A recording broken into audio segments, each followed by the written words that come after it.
Nekoč je živela deklica po imenu Anika. Čeprav ji je mama umrla, ko je bila še majhna, pa se je spominjala besed, ki jih je ta izrekla na smrtni postelji. Anika, nauči se prisluhniti svojemu notranjemu glasu, ki te bo vedno peljal po pravi poti in skozi izkušnje, ki jih boš najbolj potrebovala. Pazi tudi, da nikoli ne izgubiš tistega ognja v sebi, ki te oživlja in usrečuje. Seveda je Anika z leti pozabila na mamine besede. Živela je skromno z očetom, ki je trdo delal od jutra do večera, da sta lahko preživela. Ni pa poznal nežnosti in ni znal izkazovati ljubezni. Anika je rasla v lepo, mlado dekle, za katero se je rad ozrl marsikateri mladenič. Ker so bili doma revni, ji je oče izbral bogatega ženina, ki pa je ni spoštoval, ampak je pogosto grdo ravnal z njo, jo poniževal, žalil in jo imel bolj za služkinjo kot za ženo. Čeprav je Anika vse to potrpežljivo prenašala, pa je globoko v sebi zelo trpela. Počutila se je zelo osamljeno in zapuščeno, tako nebogljeno in nepotrebno. Bila je še zelo mlada, radost in veselje pa sta v njej počasi ugašala. Takrat se je spomnila materinih besed, naj nikoli ne dovoli, da v njej zamre ogenj življenja, naj v njej nikoli ne zamre tista divja strast do življenja in ustvarjanja. Ljudje na vasi so imeli radi, ker je bila z vsemi prijazna. Nobenemu ni želela nič slabega. Bilo je v začetku pomladi. Narava se je začela prebujati, prve cvetlice so se razcvetele in prvi nežni lističi so vzbrsteli na golih grmičkih in drevesih. Bližala se je Ostara, dan praznovanja spomladanskega enakonočja. Čas, ko zemlja spet oživi in se prebudi, čas, ko se narava napolni z novimi močmi, čas, ko je premagana tema in ko svetloba z vsakim dnem bolj žari in napolni vsa živa bitja z novo ustvarjalno energijo. Vsako leto so se na polno luno, najbližjo enakonočju, zbrale ženske iz vasi ter odšle na gozdno jaso nad vasjo. Tam so zakurile ogenj in izvedle poseben obred. O tem praznovanju je Anika samo slišala pripovedovati, nikoli pa se ga še ni udeležila. To leto pa jo je najstarejša vaščanka povabila, da se jim pridruži. Anika je bila zelo vznemirjena in se je skoraj bala, kaj se bo dogajalo. Vse je bilo tako skrivnostno, da je v njej zbujalo veliko pričakovanje. Dogovorile so se, da se dobijo na gozdni jasi nekaj pred polnočjo. Mož ji ni branil, da se udeleži praznovanja, ker je vedel, da so to ženske stvari, v katere ne more posegati. Anika se je praznično oblekla v belo bluzico z izvezenimi rdečimi nageljni na velikem ovratniku, črno dolgo krilo in si zavezala rdeč nabran predpasnik, ki je imel pri straneh našita dva velika žepa.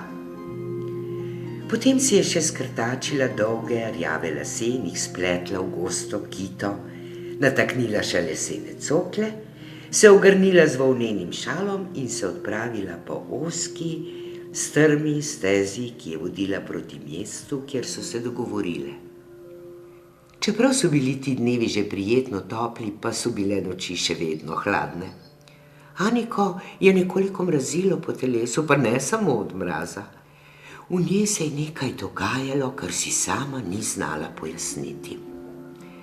Srh jo je spreletaval po vsem telesu, še posebej v stegnih, v glavi jo je ščemelo, v trebuhu je čutila rahlo slabost, iz srca pa ji je vela ena sama velika tesnoba. čeprav je pot dobro poznala, ker je po njej hodila nabirati jagodičje na obrone gozda, pa se v temi ni dobro znašla. Še dobro, da je na nebu vzšla luna, da ji je osvetljevala pot, sicer bi težko stopala po ostrih kamnih in ne bi opazila vej, ki so ji križale pot. Nenadoma je brcnila v večji kamen, ki je bil sredi steze, in skoraj bi padla. Z rokami se je ulovila na bližnjo skalo.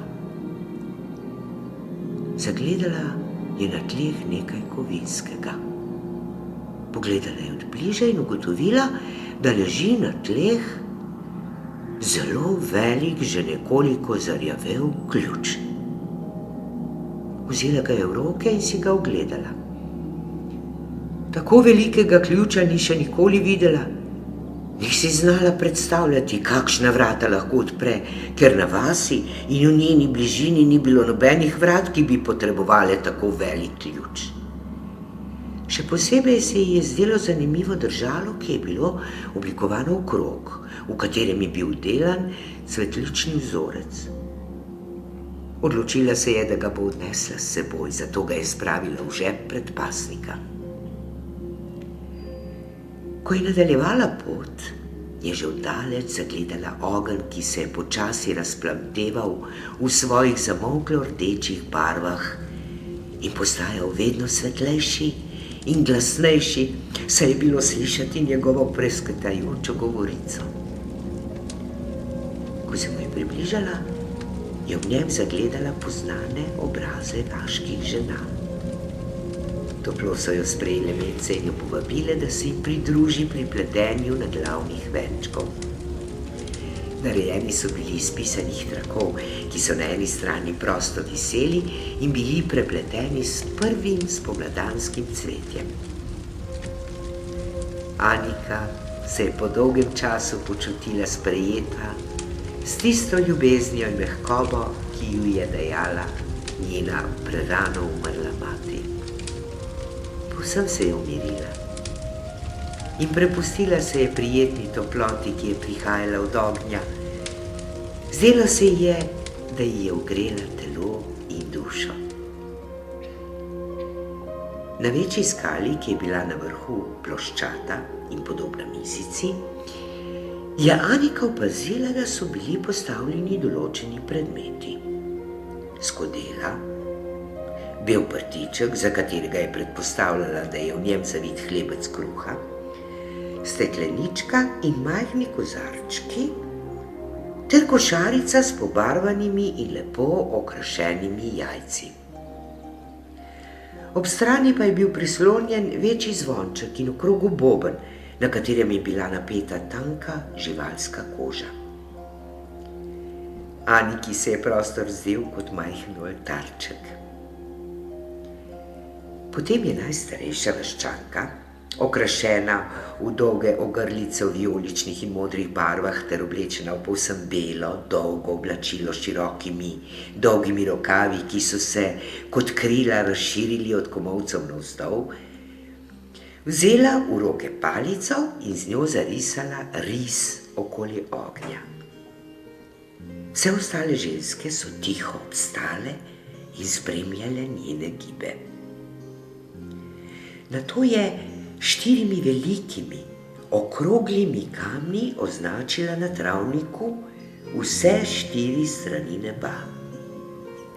Zatem se je postavila na stran vzhajajočega sonca in začela izgovarjati molitev v prastarem jeziku, ki ga Anika ni dobro razumela, ker ga v medsebojnih pogovorih ni nihče več uporabljal, pa tudi slišala je slabo, ker je vodnica besede izgovarjala polglasno in mrmrajoče.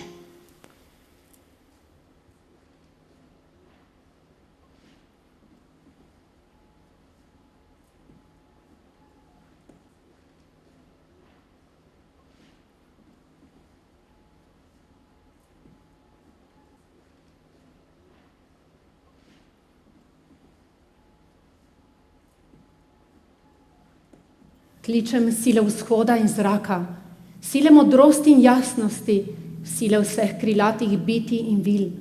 sile upanja in vsega novega, sile zraka. Bodite z nami nocoj, blagoslovite nocojšnji obred.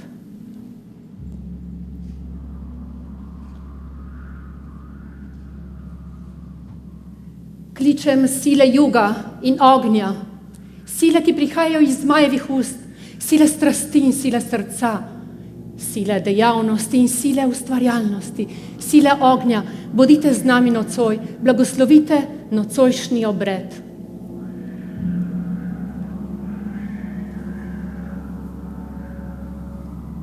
Kličem sile zahoda in vode, sile potokov, rek in oceanov, sile čiščenja in sile zdravljenja, sile vseh naših vizij in vseh naših sanj, sile vode, bodite z nami nocoj, blagoslovite nocojšnji obred.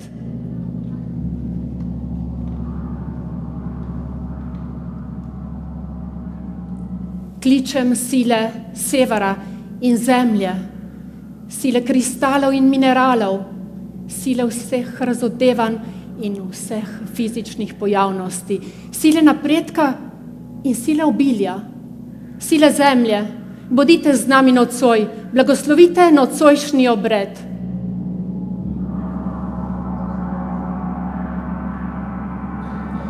Kličem duha v vsej svoji celovitosti, naj se nocoj pokaže v vsej svoji čarobnosti in naj se zgodi vse le v naše najvišje dobro.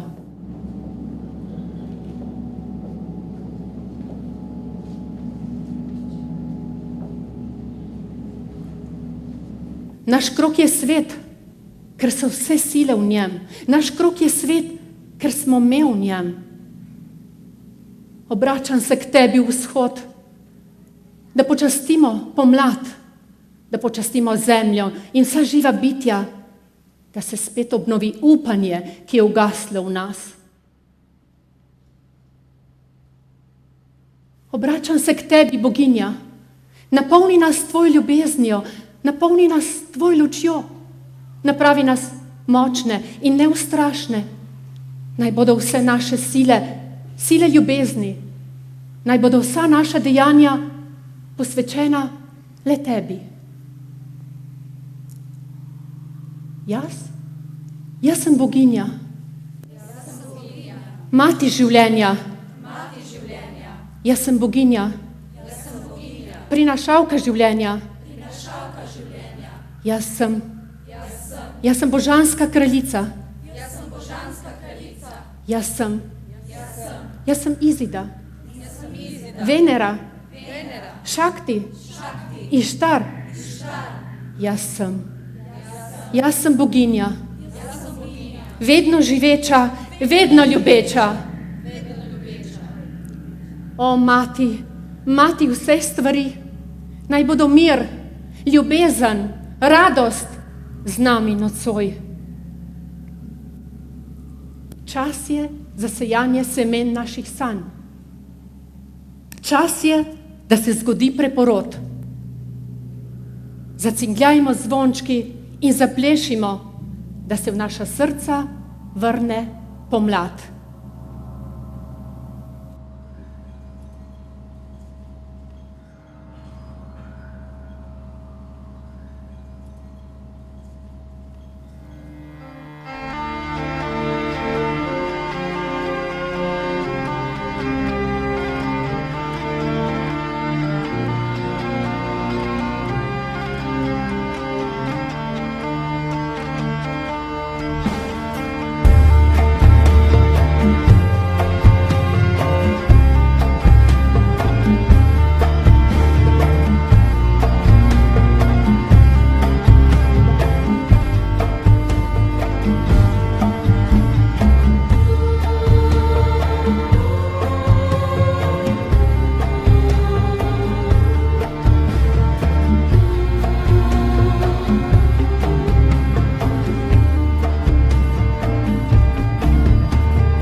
skrivnostno in čarobno.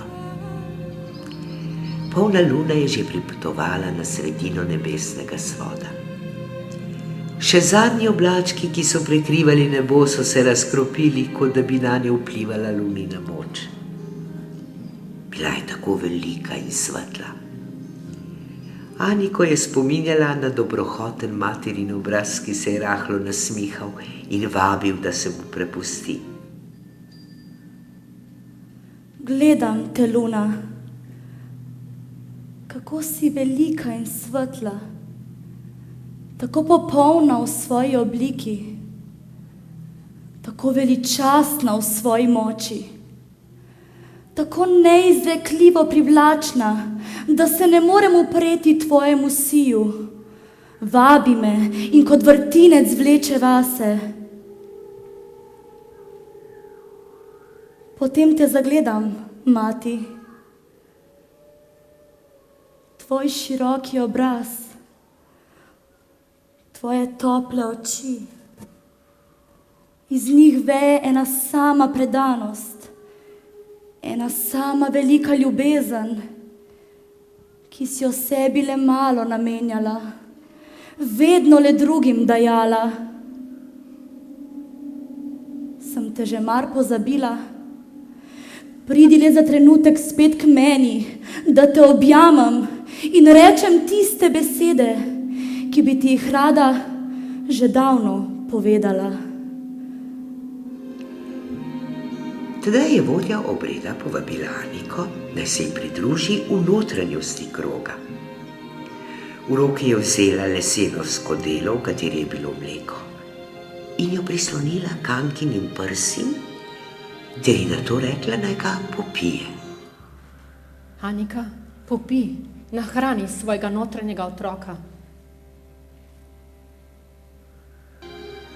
Zatem je vzela v roke hlebec kruha, ga položila na njen trebuh, odlomila košček in ga ponudila Aniki, da ga zaužije. Anika, pojej, da vzklejejo v tebi vsa semena tvojih vizij in vseh tvojih sanj. Pri tem je vodja obreda izgovarjala svete besede, ostale pa so ponavljale za njo.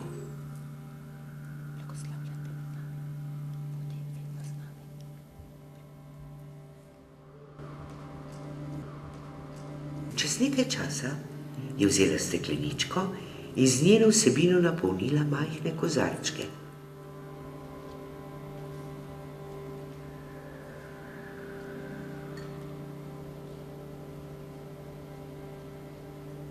To je bila medica, božanski napoj, ki je imel čudežno moč.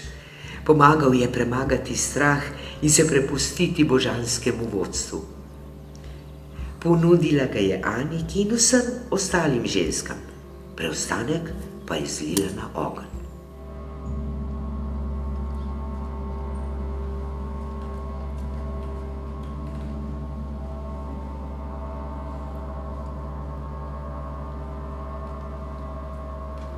Plameni so žignili visoko v nebo in glasno zaprsketali, kot da bi hoteli potrditi tisto, kar je vodja obreda izgovorila.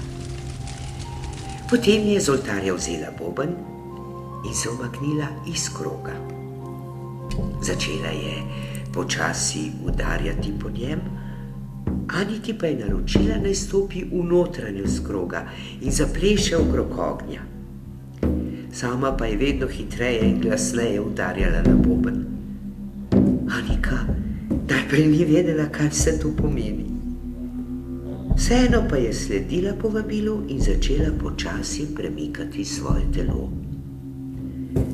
Zdelo se je, kot da jo nek notranji glas kliče, naj se preda ritmom svoje nerazkrite notranjosti. Prepustila se je zvokom in začela v ritmu krožiti najprej z boki in potem z vsem telesom. Noge so jo kar same nesle. Roke je začela dvigovati kvišku in vedno hitreje se vrtela okrog ognja.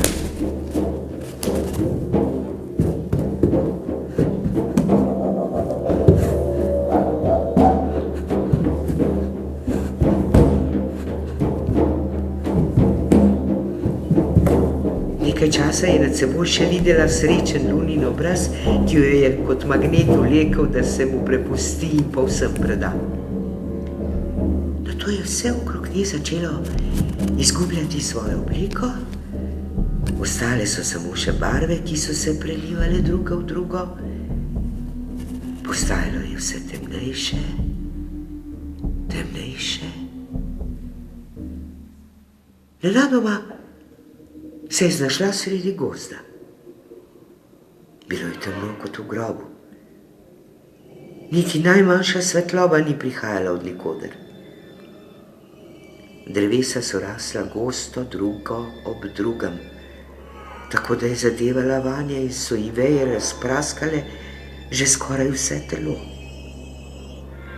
Počasi se je privadila teme, a jo je bilo še vedno neznansko strah. Srce ji je močno razbijalo.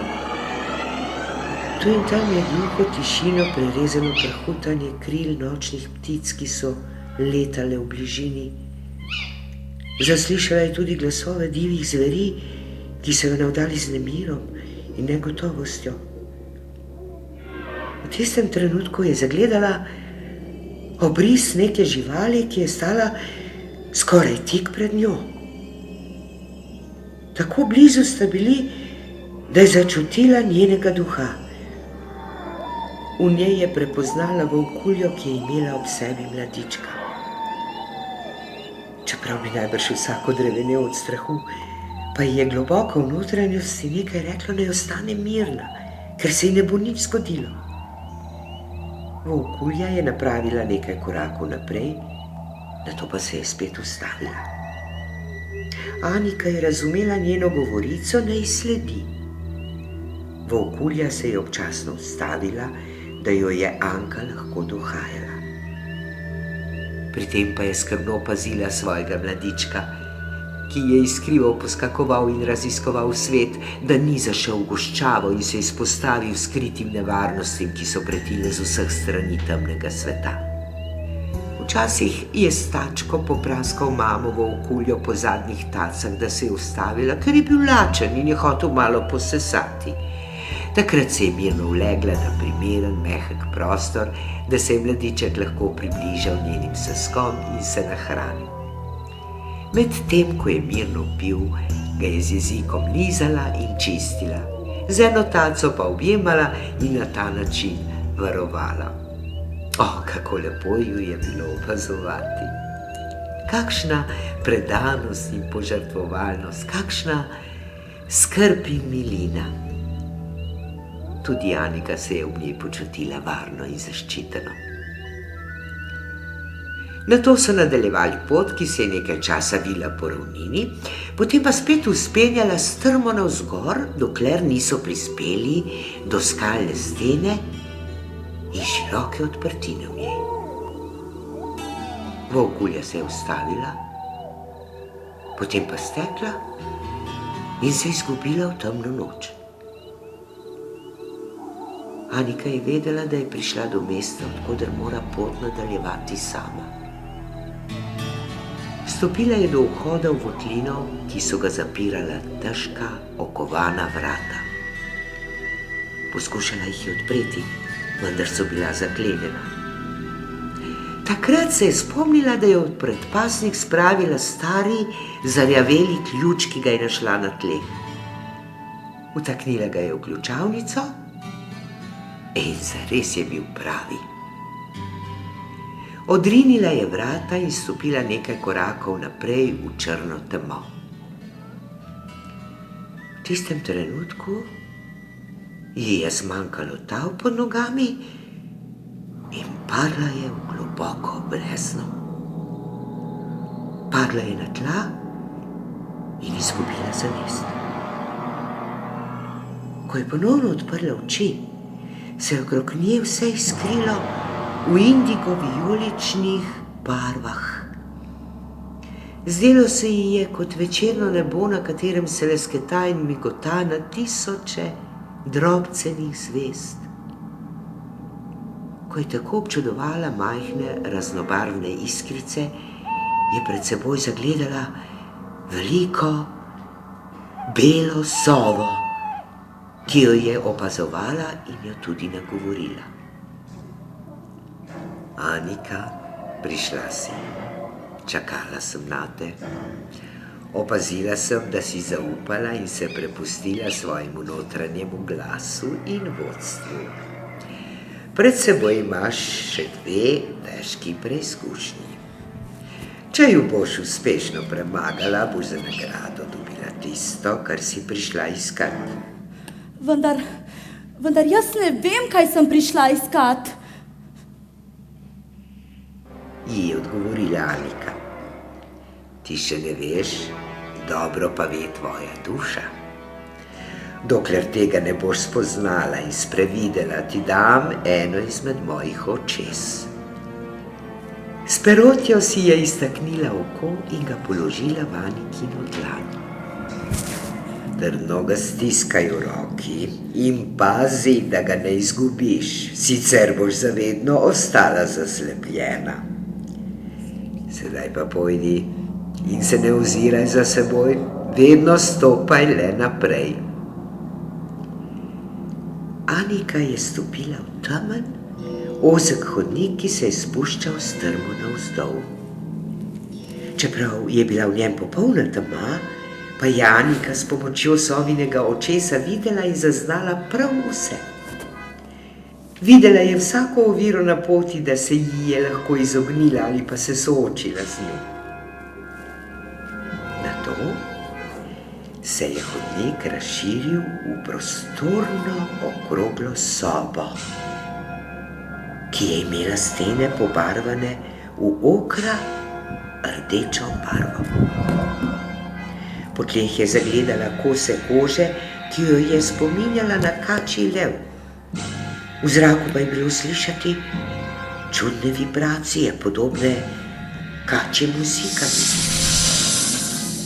Potem, ko je pomislila, da mora biti v prostoru kača, jo je zagledala, kako je bila ovita prav ob steni okroglega prostora, da je lahko z usti grizla svoj lastni rep.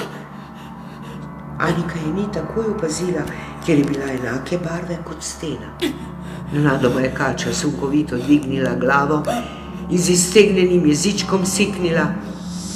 Čeprav si zelo pogumna, Anika, čutim, da se me bojiš, in to od nekdaj. Ja, res je. Od nekdaj sem se te bala in sanjala o tebi. Je priznala Anika, ki je bila povsem trda od strahu. Že od malih nog sem se te bala in sanjala o tebi. Veš, je nadaljevala kača, to je tvoj podzavestni strah pred lastno močjo. Potem se je kača še enkrat sunkovito dvignila, kot bi jo hotela pičiti. Anika je odskočila in tedaj ji je iz rok padlo sovino oko. Anika se je bliskovito odzvala in ga takoj pobrala, preden se ga je kača uspela dotakniti. Kača se je pritajeno zahihitala in s priliznjeno prijaznostjo spregovorila.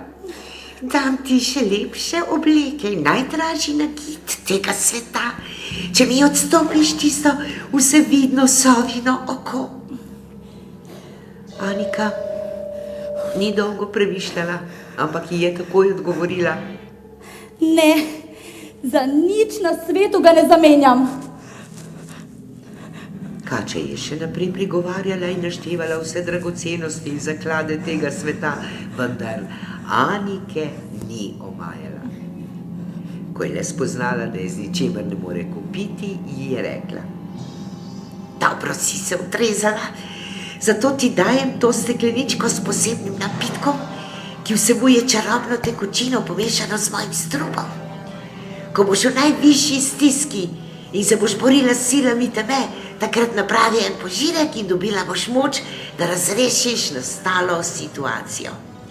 Sedaj pa pojdi, kaj ti pred teboj je še zadnja preizkušnja.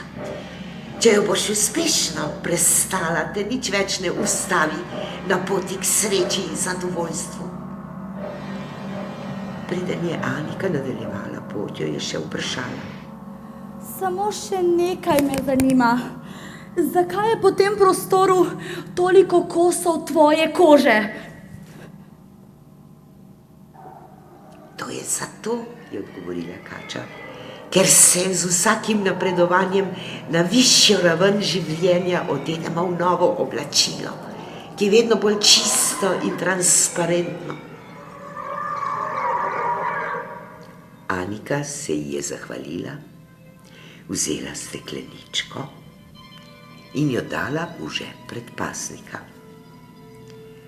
Odpravila se je skozi odprtino, ki ji jo je pokazala kača. Odprtina je vodila v zelo ozek tunel. Skozenj se je zelo težko prebijala. Postal je vedno ožji in tesnejši, tako da se je morala že plaziti po tleh. Pomagala si je samo z eno roko, v drugi je še vedno stiskala sovino oko. Po dolgem času se je priplazila do majhnih vrat, ki so vodila v odprt prostor.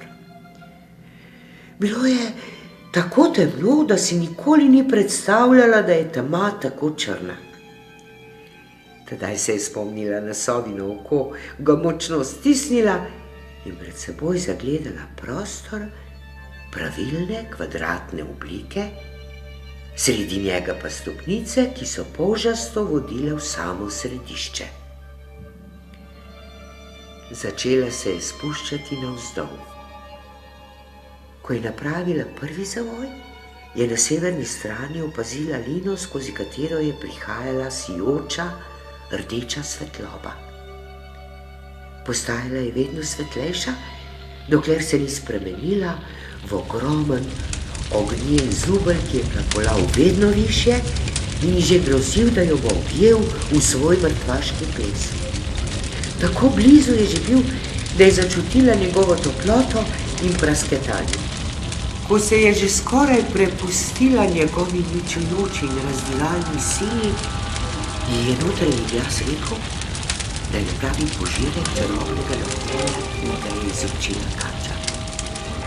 Hitro je potipala po žepu predpasnika in ugotovila, da je steklenička še tam, čeprav se je malo strašila, da jo je med plezanjem zdrobila. Napravila je požirek in že se je ogenj umiril. Postajal je vedno šibkejši in šibkejši, potem pa je dokončno ugasnil. Anika je nadaljevala pot proti središču, ko je nenadoma zaslišala strašno besnenje viharja, ki je prihajal iz odprtine na vzhodni strani prostora. Vihalo je vedno močneje in močneje. Sunki so bili tako siloviti, da se je morala oprijeti ograje na stopnicah, sicer bi odneslo skozi odprtino. Ko se je besnenje za trenutek ustavilo, je ponovno vzela stekleničko in napravila požirek. Ni trajalo dolgo, ko se je silni vihar polegel in povsem umiril. Takrat je lahko nadaljevala pot. Ko se ji je zazdelo, da so zavoji postajali vedno krajši in krajši, je nenadoma pod seboj začutila tresenje tal in slišala strašno bobnenje. Skozi odprtino na južni strani sobe je zagledala ogromne skale, ki so se valile proti njej. Kazalo je, da jo bodo vsak čas pokopale pod sabo. Tudi tokrat ji je požirek čarobnega napitka pomagal, da se je tresenje umirilo in strašni prividi izginili. Nadaljevala je pot.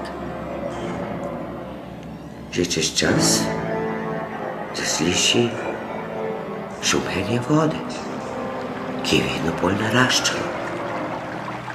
Tedaj je opazila, da je iz odprtine na zahodni strani začela pritekati voda. Vedno hitreje je naraščala in se vrtinčila. Že je zajela skoraj ves prostor. Ko je že mislila, da je pred njo najhujše in da se bo potopila, je napravila odrešilni požirek in voda se je takoj umirila in začela odtekati. Izmučena si je Anika nekoliko oddahnila.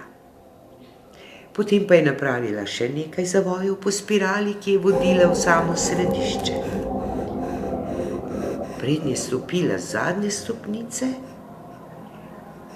jo je obdala smrtna tišina. Čeprav ni ničesar dobro razločila, pa se ji je zazdelo, da prihajata iz samega središča dve svetli, žareči lučki. Zdelo se ji je, da ni sama, da je še nekdo tam.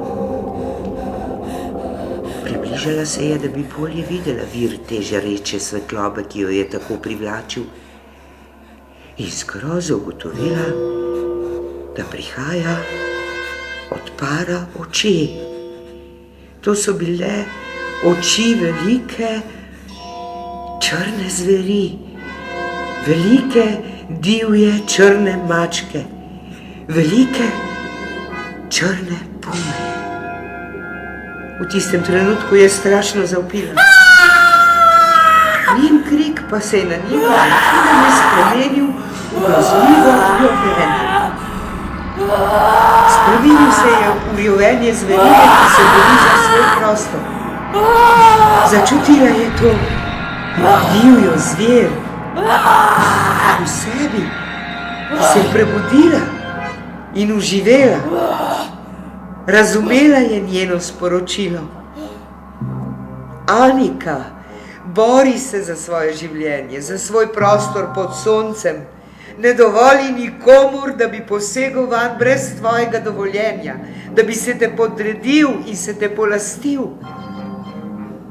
Anika je prišla v svoje lastno središče, v srž svoje prvobitne, prvinske energije, ki je kot ogenj žarela iz tistih oči.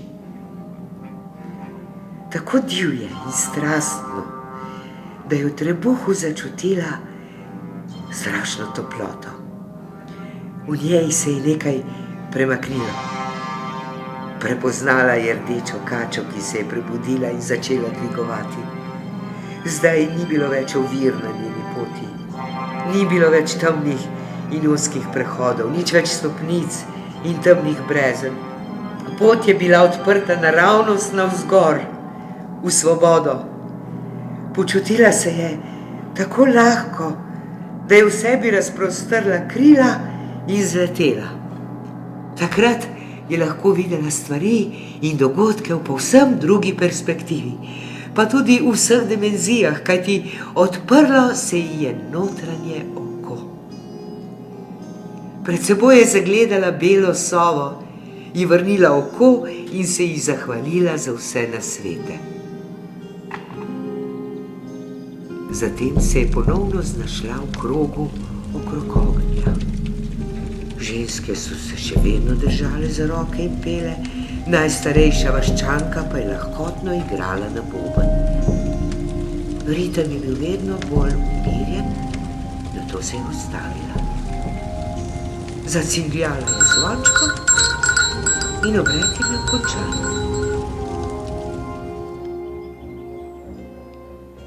Iniciacija se je zgodila. Vse ženske skupaj z voditeljico so jo objele in stisnile k sebi. Skoraj vse so izjavile, da se jim je zdelo, kot da je za trenutek izginila. Tako močno se je vživela v ritem in ples. Anika ni vedela, kaj naj odgovori. Ni vedela, ali naj jim pove, kaj se je z njo zgodilo in na kakšnem potovanju je bila. Toda že v tistem trenutku je vedela, da besede niso potrebne. Njihove oči so govorile namesto njih in delile srečo skupaj z njo. Delile so z njo njen odhod in njen srečen povratek. Ko se je pozno ponoči vrnila domov in hotela sleči predpasnik, je v njem otipala majhno stekleničko. Nasmehnila se je in nato trdno zaspala. Od tistega dne dalje se je Aniki spremenilo življenje. Spet je postala radostna, veselila se je življenja. Vsi so jo še bolj vzljubili. Tudi mož je pozitivno sprejel njeno spremembo. Še posebej je bil vesel, ko mu je sporočila veselo novico, da pričakujeta otroka. Občudoval jo je, kako je vsak dan postajala lepša in bolj sijoča. Spreminjala pa se je tudi njena postava. Vsak dan je bil njen trebušček bolj v krogu in po 9 mesecih, po praznovanju Ostare, spomladanskega enakonočja, je na predbožični večer rodila lepo, zdravo deklico. Ker je Anika vedno rada šivala, se je neke noči, ko ni mogla spati, domislila, da bi lahko svoji deklici sešila punčko iz cul. Naslednje jutro je zbrala vse krpice, kar jih je imela doma, in začela oblikovati igračko. Najprej ji je napravila trup, nato dodala roke in noge, nazadnje pa še glavo. Vse je napolnila s tanko prejo. Glavo je še posebej lepo oblikovala in na njej zrisala velike črne oči, nosek in usta. Iz volne ji je spletla dolgo kito. Tudi oblačila ji je sešila. Belo bluzico z rdečimi zvezenimi nageljni, črno krilce, rdeči predpasnik pa je okrasila z 2 žepoma. Tudi obula jo je v majhne lesene coklice, ki jih je izrezala iz mehkega lipovega lesa. Bila je tako lepa in vsaka najmanjša podrobnost je bila tako natančno izdelana, da je končana bila videti kot živa. Vsi na vasi so hodili gledati to čudno igračko in hoteli so, da napravi eno še za njihove otroke. Najprej jih je podarjala, potem pa se je o njeni ustvarjalnosti razvedelo po sosednjih vaseh in začela jih je izdelovati za plačilo. Čeprav je bila vsaka punčka nekoliko drugačna glede na oblačilo in pričesko, pa so vse imele enako obraz in iste oči. Kmalu je imela toliko dela, da ji je začela pomagati tudi sosedova hčerka. Ker so jo začeli spoštovati tudi drugi in so priznali njeno ustvarjalno moč, jo je začel spoštovati tudi lastni mož. Še so prišli trenutki, ko so jo hoteli mož in drugi prizadeti ter jo raniti, se polastiti njene moči ali brez dovoljenja prestopiti njene meje, a se z njimi ni več premenila. V sebi je poklicala na pomoč divjo mačko, iz stekleničke popila požirek čarobnega napitka ali pa navidezno vzela v roke sovino oko, da je lahko na stvari pogledala tudi iz drugega zornega kota. Tako je Anika živela srečno do konca svojih dni in bila vsak dan hvaležna za priložnosti, ki so ji bile dane. Predvsem pa je skrbela za ogenj, ki ga je prenesla s seboj, da ne bi nikoli ugasnil.